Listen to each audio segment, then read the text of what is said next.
Hi everyone, welcome back to Watch It Played. My name is Rodney Smith. In this episode, we're going to announce the winner of the Legacy, the Testament of Duke de Cracy contest. We're going to run another contest, and we're going to open up this box. But before we get to that, at the time of this recording, you can now register for GenCon events 2014, and I was very kindly invited to be a part of one of those events being run by the Spooning Meeples. They've invited me and a few other board gaming media personalities to join them in a session that we're keeping somewhat secretive for now.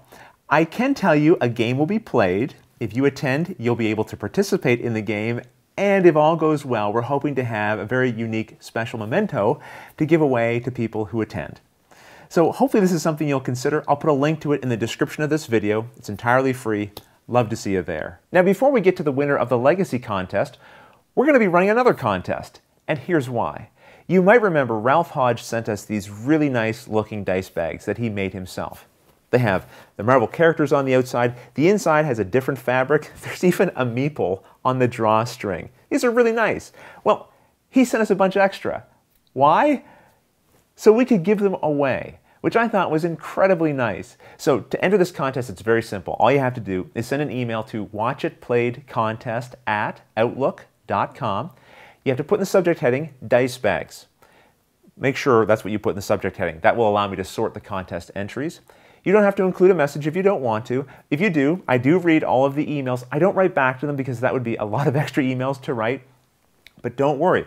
If you send the email to that address, whether it goes to my inbox or my junk folder, I'll be checking and making sure that you get entered.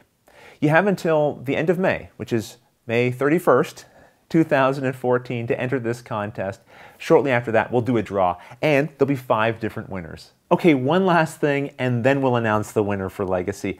I just wanted to take this opportunity to encourage you, if you have a Twitter account, to follow Portal Games. They're the publisher for Legacy.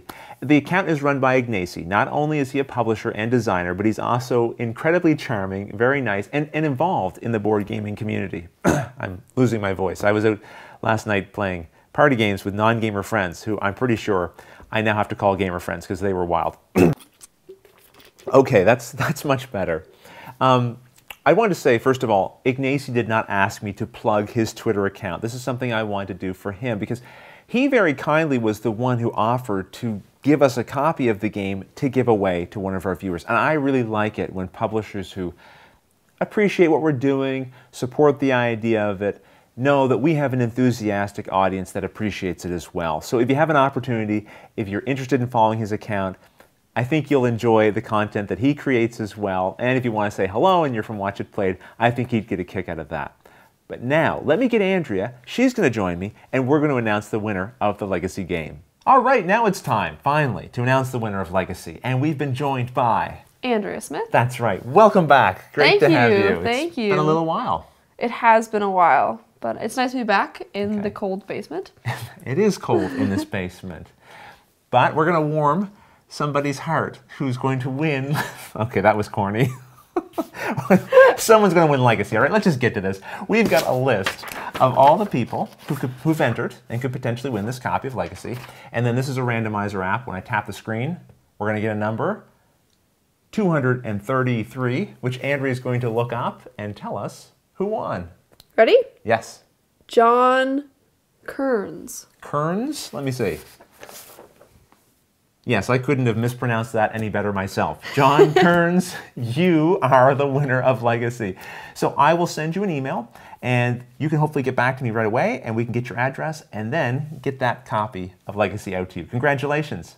Yay. Now it's time for us to get a little something as well. We've got this big box. It came from Alexander Ott in Germany. And you actually know someone in Germany. I do. I have a friend. There was an exchange student who was here during my grade 10 year. He was more than just a friend, correct? Yes. He was a boyfriend? Your point? He better not be in this box is all I'm saying. Because I thought him going back to Germany would be the last of him. But, all right. Well, Alexander contacted me. He had watched our Seven Wonders video, enjoyed it, and has been watching the show ever since. And he wanted to send along a little something as a gift to us. He's from Germany, so he asked me, are there any German games that I'd be interested in? Germany has got so many games over there that don't ever reach our shores. So I had no idea. Well, he went to our Board Game Geek wish list, and he found one of the games on there I was interested in that's out of print, and he said he would send a long copy to us, which is fantastic. Sweet. But I know this box is bigger than that game. I have a suspicion he threw some other treats in there as well. So let me help you get this box started, and then we'll pop into it and we'll see what's inside. Are you ready? I am ready. Let's get into this. Let's do this. Okay. Oh, there's a note on top. You know what? We probably should cut away. I'll read this and then I'll summarize, okay? Okay, so Alexander started by saying, "Dear Andrea, Luke, and Rodney, women and children first. Sorry, Rodney, but Germans can be polite." He then went on to talk and say that he was sending us some games. He really appreciates the show, doesn't want us to ever stop doing it, which is very kind, and that he sent a few games along with the one that I knew he was sending, that he and his family like to play together. They're not heavy gamers, his family, so these are ones he thinks that are good for your non-gamer friends or just for the family to enjoy together. So I can't wait to see what these are. Awesome. Let's get into it. Come on. We got lots of newspaper.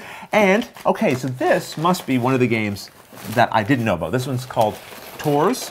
And I can hear lots of little bits in here. Why don't I just do a quick look up on Board Game Geek, and I'll explain the game to you a little bit as I show you some of the components. The first thing you'll notice about this game are definitely the components.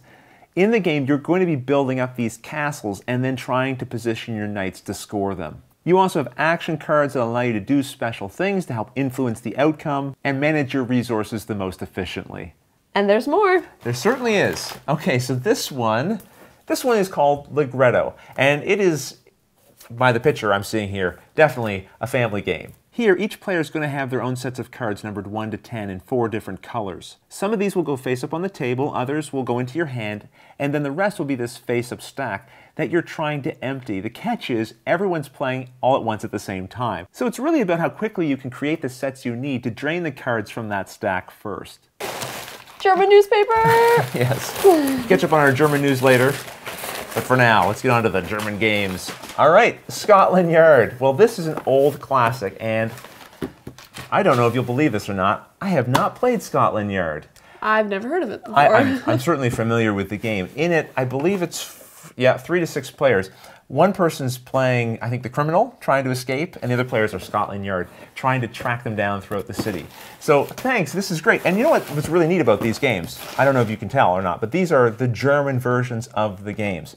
I have lots of games in my collection. I don't have any that aren't English North American. And so these games, although not in the English language, a lot of them you can play without having to know German specifically. But it does make them rather interesting additions to our collection, which is pretty neat. Really cool. Yeah. I know there must be at least one more game in here because this is the one that I knew about. Do you see it? You ready? Yeah, here it is. Okay. Wow, this is one that I've been wanting to get for some time. El Grande. You can hear there's lots of bits in here. I played this one time online with some friends. I know Brian was playing from the Secret Cabal Gaming podcast, and I did win the game that we played. That certainly endeared me a little bit to it as well. But there's some really interesting and unique components to this game. Here, I'll open up and I'll show you some of it as I talk a little bit more. This game is for 2 to 5 players, and the idea is that each player is a powerful lord trying to exert influence over medieval Spain. Your knights are represented by colorful cubes, like any good Euro game, and you're trying to have the most of your knights in each region. That will allow you to score points for them. But a set number of action cards will be revealed with each round that players will then draft, allowing you to do special things that break the normal rules, primarily allowing you to move your knights around to places that you think will be more advantageous, including into this cool-looking tower. Thank you so much, Alexander from Germany, for sending us all these great games. Yes, and for not sending Leonard along with them. I really appreciate that. No, this is really, what a collection boost here. 4 games in one box, and they came quite a distance. And I know these are games that you had in your collection. Really, really nice and thoughtful for you to send these along. Like Andrea said, we really appreciate that. We'll let you go now. We appreciate you guys watching again. I want to remind you, I am going to be at the Cool Mini or Not Expo a little later this week. That's at the time of this recording, so that's May 23rd. And it's for, I think, 3 days in total. I'll put the details in the description of this video if you want to check it out. If you're in the Atlanta area, I'd love to see you there. But until the next episode, thanks for watching.